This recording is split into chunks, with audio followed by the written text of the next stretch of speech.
Hello gorgeous people, how are you all doing today? I really hope you're well.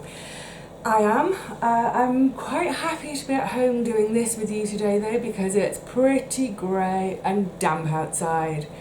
We went from that freeze from, when was it, about the 10th to the 20th of December, and since then it's just raining pretty much every day.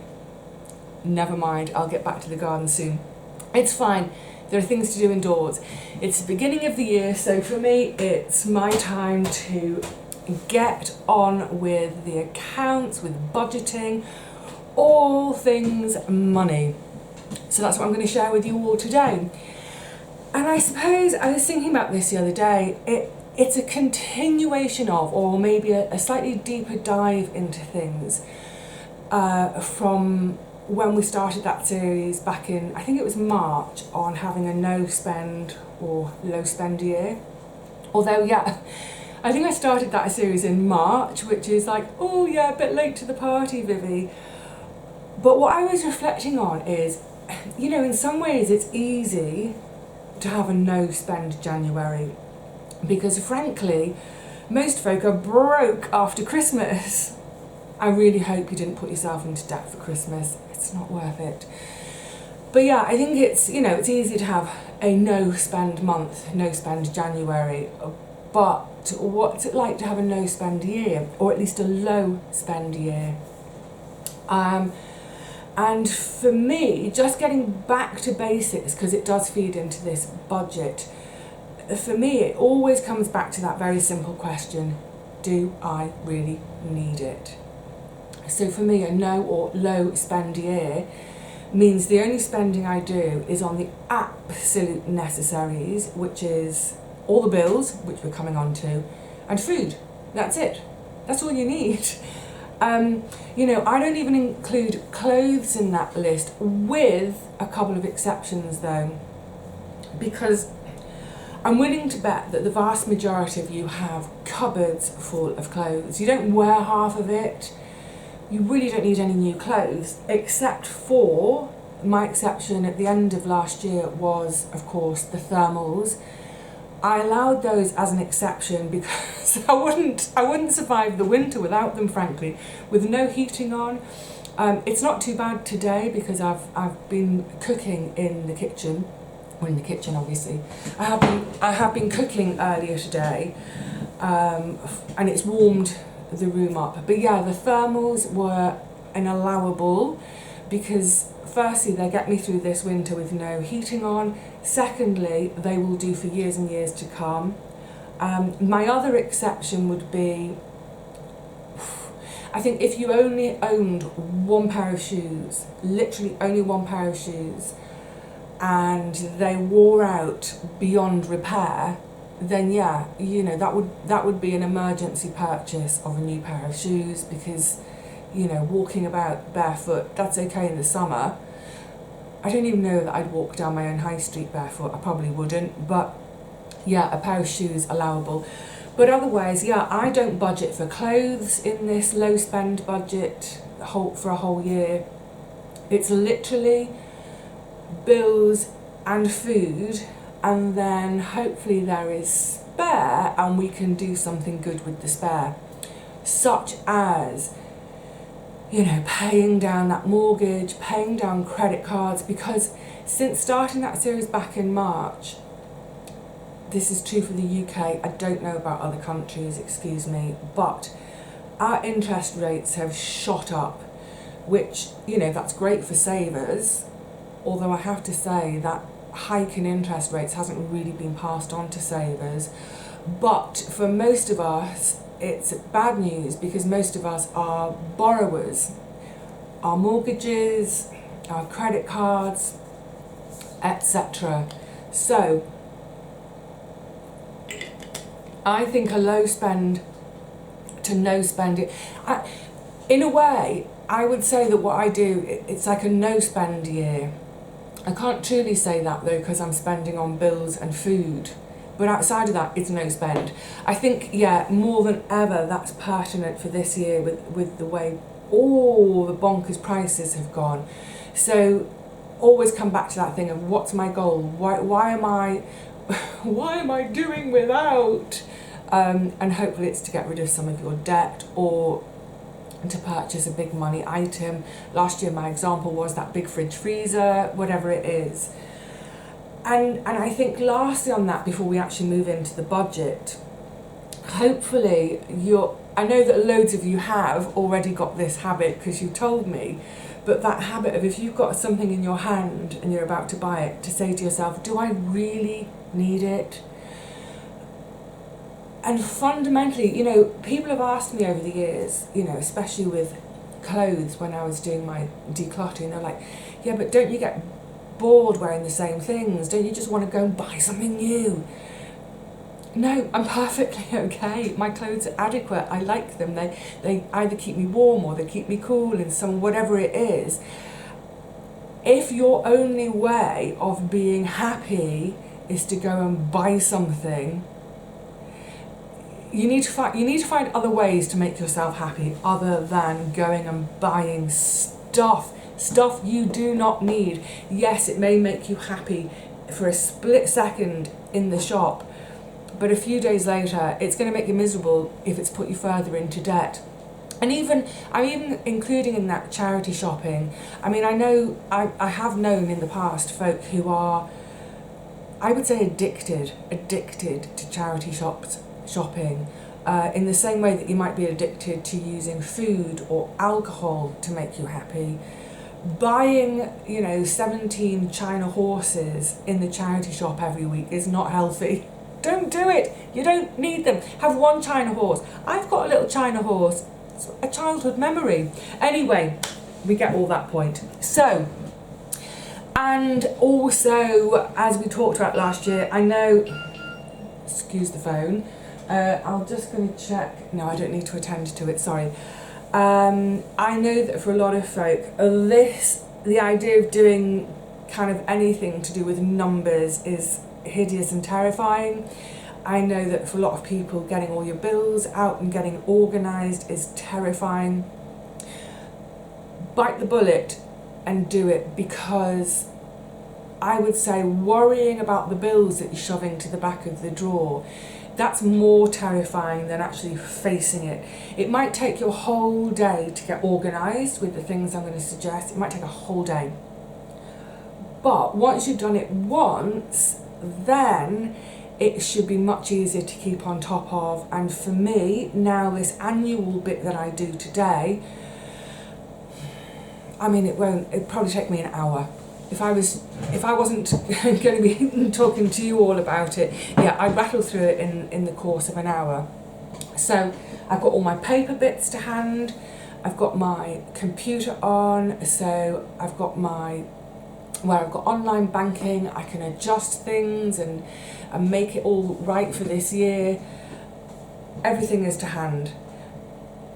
The one thing I know about, because I have a list of them in my folder, is I've got lists of all the different bills I pay, whether they're monthly or annual. So let's start there with our bills. First of all, sit down. Now the thing is, because we're very much more, now we're paperless, aren't we? Paperless, not pay-per-less, as in no paper, that's what I'm trying to say. So it might be that you need to go get yourself a pad and pen. You aren't going to get through this session without a pad and pen. Go through your computer, go through, if your bank accounts are online rather than paper statements, for each and every account that you own, go through each and every account and go back through the full year to see where you've got those recurring bills, so you can make a note. You might also, in the process of doing that, have a bit of a, oh my goodness, did we really spend all that on? And there'll be amounts and you won't even know what they're for. That's what I mean about, we buy stuff for that momentary happiness and we don't even know what it is a few weeks later, never mind a year or 2 years later. So get organised and draw up a list. First of all, to begin with, as you go through everything, you're going to have a messy list. You're going to have a messy list of all sorts of everything. Once you've got your messy list, you can start to narrow it down into neater lists. It's all about the lists today. We need to know where we're at. So start with a monthly list. So these are bills I pay every single month in, month out. It's all the obvious culprits: gas, electricity, water, council tax. If you're outside of the UK, council tax is what you might think of as a property tax. It's a tax on your property based on your property's value. Your internet service provider, your phone, if you've got like for your mobile phone, if that's separate to my internet service provider, that's my internet and my landline, my land telephone. My mobile phone, my charity. So as I've mentioned before, everything I sell via my shop generates a donation to Macmillan Cancer Care, but I have a standing order of a minimum amount every month. So even if I don't sell stuff in the shop, they still get a donation. And if I have a really good month, I can give them a bit extra on top of that. You may have similar with charities, but also you might have things monthly like your travel pass. I was trying to think of other monthly type bills that you might have that I don't. But yeah, so for me, sorry, itchy schnozzle, they're my monthlies. Every single month these get paid. That's the straightforward bit, because I think most of us probably have a good idea of our monthly bills because we see them all the time. So it's like, hang on, how is it a month since that bill last came in? What's slightly trickier, and I've put all of mine down and it might sort of jog memory ideas for you. I'm actually going to take my cardi off because I really have made it nice and warm and cosy in the kitchen today. And at the same time, let's itch this schnozzle and get that itch out of the way. It's amazing, I've only got this thermal and my vest on. Brilliant. Okay, so for me, my annual bills are, to begin with, this is to do with the building. So I have a service charge. That's a fund that we all pay into, and it's sort of to do with the maintenance of the building. Some years we don't touch that pot, other years, like when we had the roof repaired, we used that pot of money, plus we had to add quite a bit more into it because the roof was expensive. But every year I pay a service charge. Every year I pay ground rent, and I know this confuses people because how are there building costs when you own? So, as with many cities up and down the country, I own the bricks and mortar of my building. I don't own the ground it sits on, so I rent the ground it sits on. Like I say, it's very common in London and in cities. I then have my buildings insurance, so that's the fabric of the building is insured. Separately, I have my contents insured. And then my national insurance, NI. Now, again, this is something, I don't know why my nose is really itchy today. I wonder, I'm just trying to think if there's a smell in the air that's sensitive. It doesn't matter. Anyway, yeah, so national insurance, if you're outside of the UK, we pay two types of tax on the money we earn. We pay income tax, like pretty much any country, and that funds everything, all the spending that our government do on their shonky PPE contracts. That's from our income tax. We have this second tax called national insurance, which is all to do with health and social care. So we pay into that, which then pays for things like the NHS, and it pays for our entire benefit system, so unemployment benefit, disability benefit, that sort of thing. It pays into state pensions, etc., etc. So so most people, if you're earning via an employer, you would pay national insurance and tax monthly with your pay, or weekly if you're getting paid weekly. Now, I don't earn enough money to pay income tax. We have a threshold, I think I can't remember exactly what it is. I think it's about £12,000. So if you earn less than £12,000, you don't pay income tax, you don't pay national insurance, you don't pay any of that. However, you can do a voluntary contribution, and that's what I do. So it is based on my income. I don't know quite how it's worked out, but anyway, I pay it voluntarily because I believe it's the right thing to do. I think we should all be paying into that pot for our NHS, for unemployment benefit. I mean, the absolute mad thing about it is there are months when I earn less than someone who's on unemployment benefit, but I'm still paying my national insurance. I just think it's the right thing to do. Now, because I don't have, because I'm not waged, I don't have a regular monthly income, mine is done annually. So once the whole year is up, they can calculate and then send me a bill. I've just had the bill. And something I'm going to come on to in a minute is each year at this point when I'm working everything out, I do, if I haven't had the newest bill yet with some of these annual ones, I will add 10% each year just as a bit of ease for inflation. Thank goodness. So I estimated it this year, and I was £2.30 out in my estimation. And I'm talking, it's hundreds of pounds, this bill. It's £2.30 out. Brilliant. So the building, all the stuff to do with the building, my national insurance, and then my allotment rent is an annual bill. I also have allotment seeds on there because generally speaking, I will buy everything for the garden for the year in one fell swoop. And then carrying on, I've got my website. So these are all annual bills. I pay for my website. That's how I host my shop. The website itself is free, but the shop is a plug-in which costs. My PO box costs, online security, so that's my sort of antivirus software is a bill each year, plus my general computer software, that's an annual bill.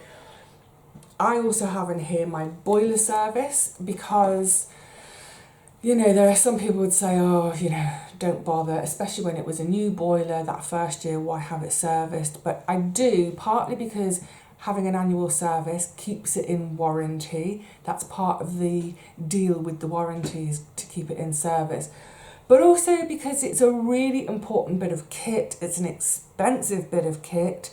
I'm going to look after it in the same way that, you buy a new car, you look after it. So yeah, I include my boiler service. Now there may be all sorts of other stuff on your list, all things associated with the car, tax, MOT, insurance, all those sorts of things.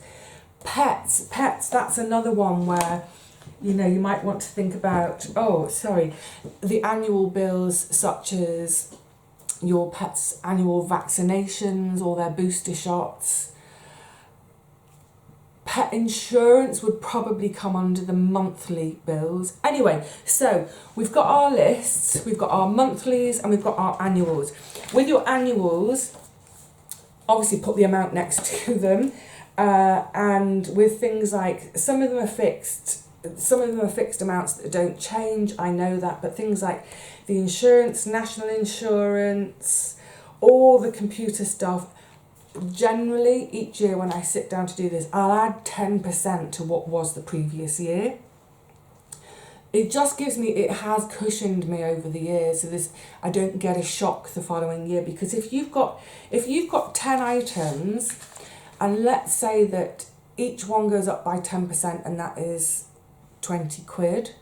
Suddenly, if you've got 10 things that go up 20 quid, that's an extra £200 to find suddenly if you haven't sort of thought ahead for it. So yeah, add 10% at this stage, add them all up and divide them by 12 to give you a monthly amount. So over the course of a year, all these bills, they're going to come to 2, 3, maybe even more, 4, 5,000, depends on your personal situation. 2,000, 3,000 a year. So monthly, I need to be thinking of a couple of £100, and I'll show you why now. Okay, so for the next bit, we're going to get really into the nitty gritty of exactly how I budget. Couple of things to say before we do. One is I have numerous bank accounts, sort of savings account. I have one bank and I might have 2 or 3 different accounts with that bank. Now in the UK, bank accounts are free, so long as you stay in credit. If you go into overdraft, start borrowing, that's when you start paying. I realise in other countries you pay for your bank accounts, so you might have to think slightly differently or be a bit more strict and have, say, one account and in your head, but in a book as well, keep records on paper or on your computer, however you want to do it, so that you can keep splitting these monies. This is a glorified, more sophisticated envelope system. But yeah, if you can bank for free, then, have your multiple accounts, as I do. There was something else I wanted to say. Oh yes, so the figure I've alighted upon, the thing about my income is it varies. I mean, it's all over the place all the time. For example, one month I may sell 20 items from my shop, the next month I may sell nothing. So that was a good month, that was a rubbish month. There aren't always sewn items in my shop, goodness me. I've really struggled to get anything this year. Last year, I'm still thinking 2022. But there are some months when, for instance, I've released all the lavender bags and they all sell in a couple of days, and suddenly a chunk of money, feel rich, but then there's nothing for the rest of the year. I remember a friend said to me last year when they'd all sold out in a couple of hours actually, and she's like, oh, you should treat yourself to something to celebrate. And I was like, no, because the income from them, I have to spread that across 12 months now. That's going to be like £50 a month, and that's not even taking into account the cost to make them. Anyway, so yeah, it's up and down. Even with things like YouTube, even if I get consistent, if I'm putting out videos consistently and having consistent viewing figures, the revenue from YouTube is all from the adverts. So there are certain times of the year when it's better. For me, May and June always seem to look quite good. And I think it's because it's the build up to the 4th of July. Because I think it's all based on America and American viewing, I think. So May and June are quite good. October is quite good. November and December are really good. They're the best months in the lead up to Christmas. January and February and March are dire, utterly dire. March is okay. July, August, September, really flat. October it starts to pick up. So anyway, you get the idea, So in January, the revenue from YouTube will be down here. January, February, March, April, and then, May, June, great. July, and then just before Christmas, it goes up again. So I'm really strict with my budget because I can literally have, so I've done a figure of I'm basing this on £1,000 a month. I don't think that is my average. I think, because we haven't got to the end of the financial year yet, I think my average is going to be more like 800 for the month. But that means some months it's 300 and some months it's 1,100 maybe. So yeah, anyway, yeah, enough waffle, Vivi, get on. I'm basing it on 1,000 because 1,000 is a nice round figure. But I'm getting chilly. Chuck my cardi away. The percentages, there are some fixed amounts and then things are done in percentages. So you just apply it to whatever you have. So if you have 2,000 coming in, you could copy a similar model. If you've got 500 coming in, you can copy a similar model. So let us say, I'm trying to cover a bit up so I don't bamboozle you with so much stuff to start with. I have this one main bank account right here, and that's where all money comes in. So whether it's from PayPal, which is the shop, or PayPal from eBay, or cash that is if I'm doing a sewing job for someone. Actually, quite a few people ask if they can pay me via PayPal for a sewing job, so that's it. And then also the YouTube revenue, it all comes into this one account. And we're saying 1,000 to make it simple. Now, back to our bills. So I have 2 accounts. I have 2 bill accounts. It just keeps it nice and clear. Everything is separate. I know exactly where I stand. And these 2 accounts are paid from this main account. They're paid by standing order every month. It is the first amount of money to move every single month. So they account for £500. Now, if I only earn £500, it goes to these 2 and there's nothing else. There's nothing left up here in a little residual amount up here. There's nothing left. That means it's a no spend month for food. That's it. There is no money. You know, folk often say to me, oh, how do you manage to not overspend? I don't overspend because I don't have the money. You know, if there's no money in this account, I can't overspend because I've locked all my money away. I mean, I could access it, but I'm not going to. This is all now. The minute it leaves this account, it's gone, it's locked away, I can't touch it. I mean, I can, but I don't touch it. It's gone. That way, I can never accidentally overspend and leave myself short for these 2 vital things. So the first one is my monthly bills of 300. Again, these figures, I rounded them slightly, but you know, you get the idea. 300 for my monthly bills, and then the 200, I'm putting away £200 every month for my annual bills. So if I didn't touch it over the course of a year, there'd be £2,500 in there. But of course, every month I'm dipping in for one bill or another. With my annual bills, there's about 4 months in the middle of the year when I don't have any of my annual bills coming, because they all come at different times. So that fund builds and builds and builds. But again, it's not for like, oh, that fund is built, I'll dip in and give myself a treat. No, it's all, because it is all accounted for. It is all going to go on those annual bills. But what it means is, as soon as one of those bills comes in, let's say it's the boiler service, and I know it's going to be around £100.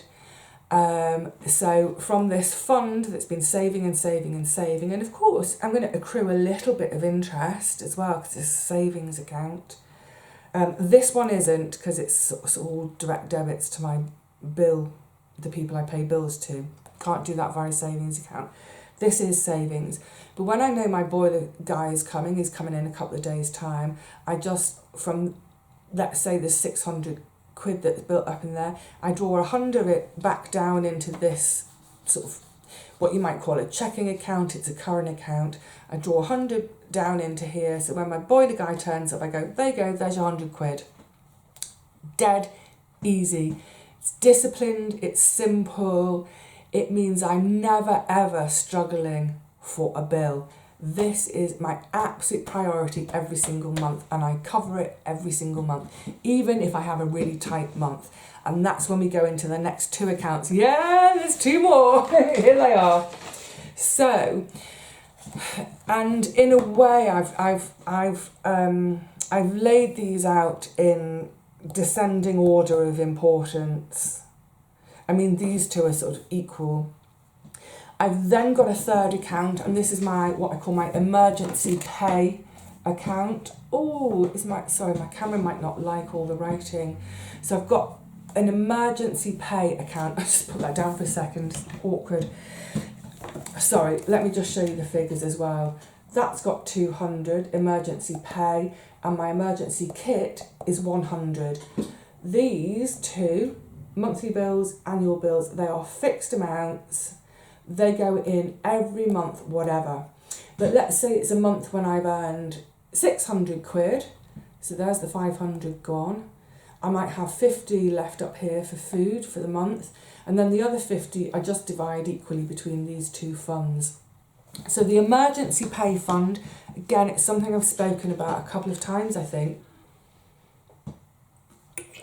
But that's a fund for, especially if you're working and you've got things like mortgage. So I'm really lucky, not lucky, I've worked hard for it, but I don't have a mortgage or rent payment on here. But if you've got a mortgage especially and you're working, good old Martin Lewis, gotta love our money expert, reckons that we should all try to have a fund that we never touch. It is a true emergency fund of 6 months worth of pay, half a year's income.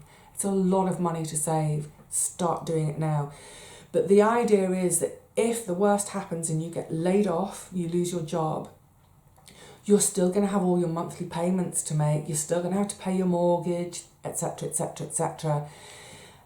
Knowing that you've got 6 months of all your bills, because you've got a 6 month pay, all your bills and your food, and actually if it's 6 months pay and you've been spending on things like holidays and other fripperies, that 6 months pay you could probably stretch it to 12 months in a real emergency, and it just means it's going to give you time to hopefully find another job before that runs out, so you can keep up those really important payments.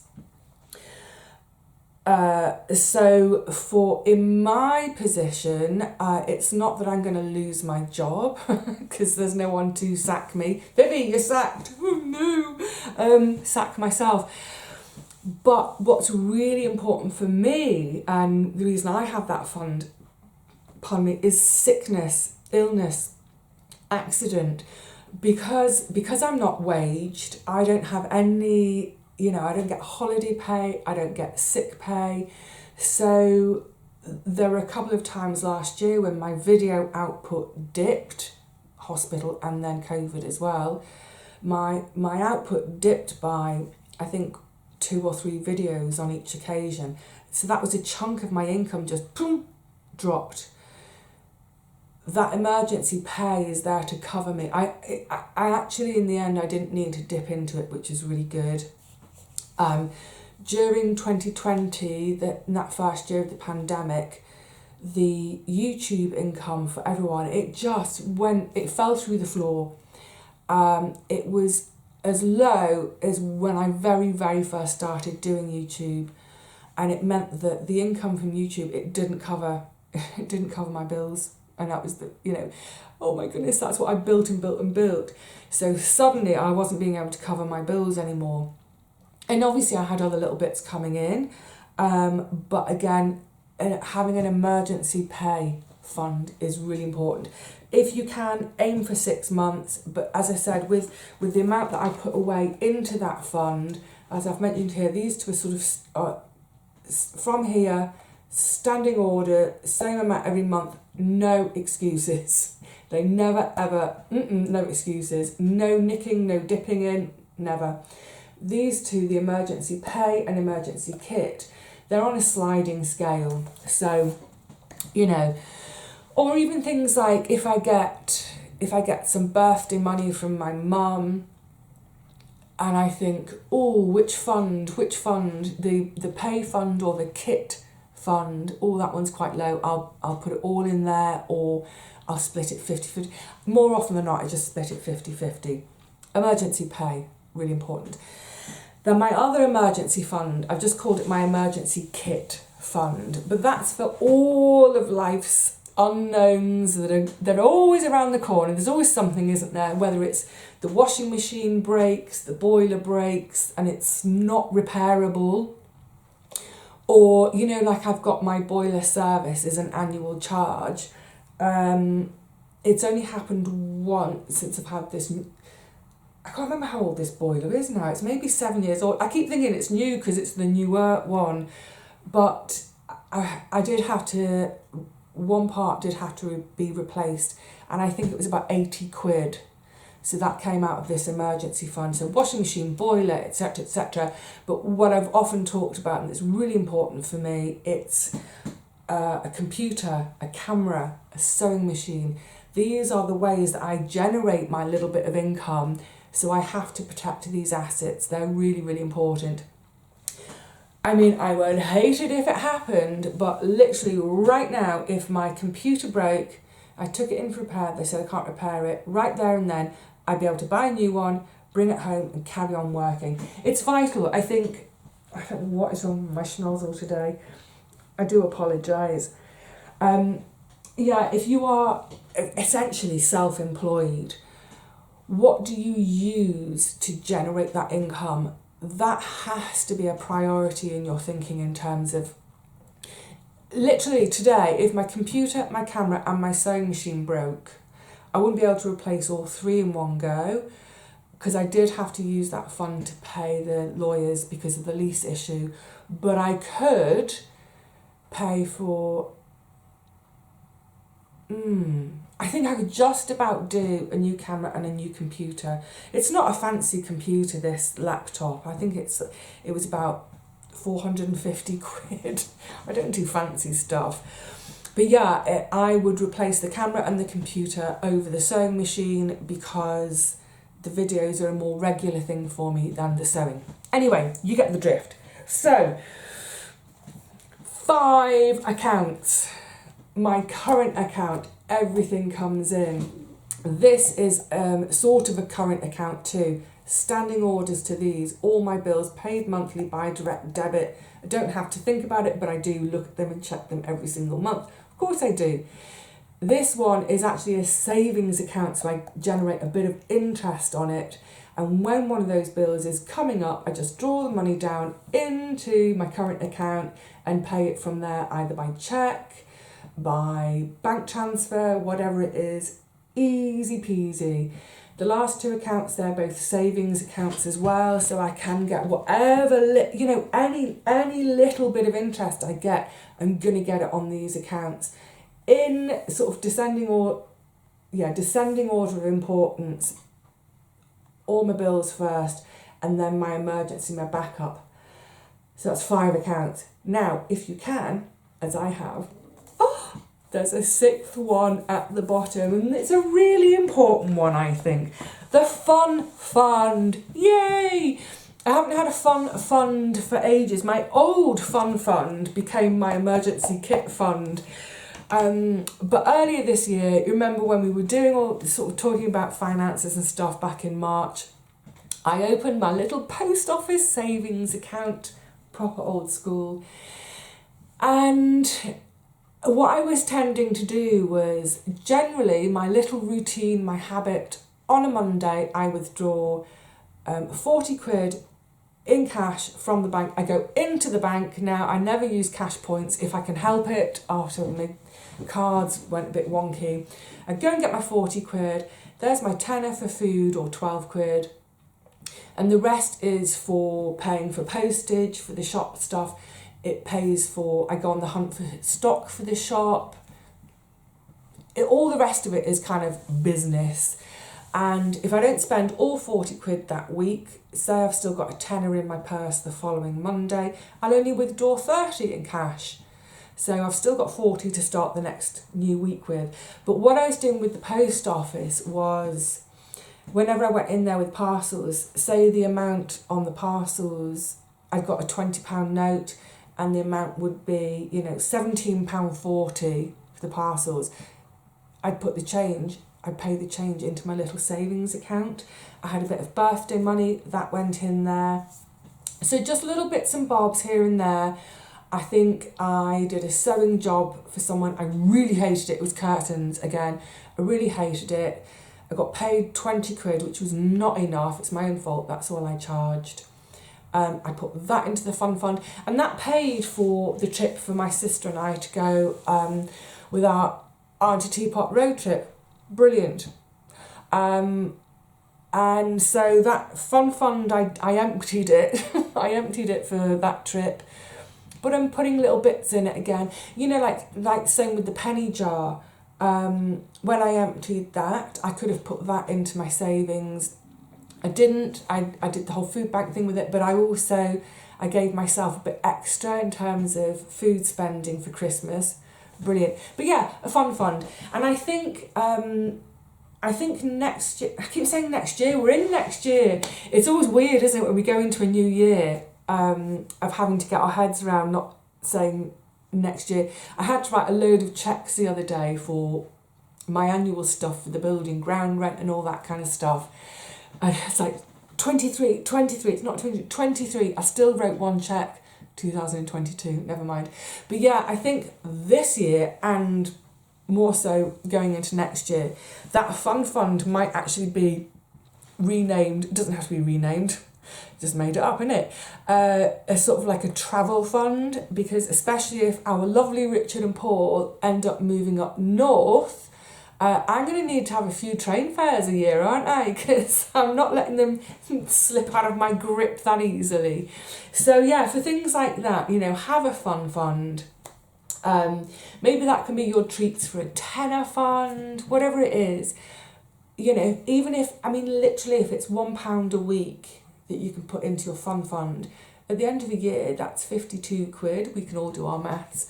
52 quid, that might be lovely at the end of the year to say, well, you know what, actually, I'm going to do a really amazing meal for my family or my friends, and I'm not going to worry about the cost because I saved that 50 quid. What a great thing to do with your fun fund, or whatever you choose to do with it. So yeah, and breathe.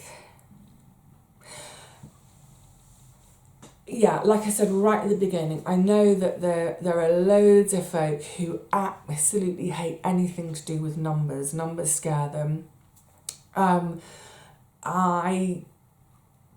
don't understand that because I love numbers, but I understand it in so much as I can't spell to save my life. Despite the fact that I read voraciously, I'm really, really poor when it comes to writing. So I get it. I get that kind of like, ugh. But like I said, just say to yourself, once and for all, I'm going to tackle it. I'm not going to hide anything from myself or my partner. If you're in a partnership, it depends how your partnership works. You might be the kind of couple who you're really good to sit down and do this together. It might be that it's better for just one of you to do it on your own and then to be able to present it to the other one to say, this is exactly where we're at and this is what we need to do if we want to get ourselves out of a pickle we've got ourselves into, or this is what we need to do if we're ever going to have that dream of a slightly early retirement, whatever it is, whatever your goal is, whether it's getting rid of debt or building a saving for something further down the line. You know what? Bite the bullet and get it done. And like I said, the really, really crucially important thing, and this you might find really hard, is you have to be utterly honest with yourself. Going through all those numbers, where is your money going? The other thing, especially, if you're in a couple, you may find bills and stuff hidden amongst all your online statements or bills in the drawer, whatever it is, that you feel a bit embarrassed about, maybe even ashamed of. Again, bite the bullet and with that brutal honest say, you know what? This is ridiculous. I've wasted money in this certain area. It's really obvious to me now, and I'm gonna stop it. I'm gonna stop wasting. Do I really need it? Stop wasting money on rubbish. Get your finances under control. And what it boils down to is this: I live on very, very little. But I live really happily and very comfortably. The whole heating thing, that's not a result of being poor. That's not my poverty. That is someone else's greed that's caused this situation. And as I've said a couple of times before, so many of my friends who are working, even when it's a family situation where there are two adults in the household, both working, both contributing, they have their heating off too, because it's just so ridiculous. I think also there's some stubbornness as well. I think a lot of us are feeling like, no, I'm not putting it on. I am not giving you that much money for this service. It's just crazy. So yeah, Aside from the chill in the air, so excuse me, I do live comfortably and happily, and you know, it's possible, it's doable. I'm going to wrap up there, but the one thing that is going to be coming up, I'm going to be doing a cooking video soon, which will be quite interesting for me, because I'm going to start to do some videos, some cooking videos, where everything, all the ingredients are bought, even vegetable type ingredients. In other words, recipes that are cooking without a garden. Because I know, firstly, I know so many of you who don't have a garden. You can't grow your own veg. So what is the reality of cooking the kind of food I cook? What does it actually cost if you have to go to the supermarket to buy your produce? So we'll be doing a bit of that. But also because when I move, I don't know what space I'm going to get.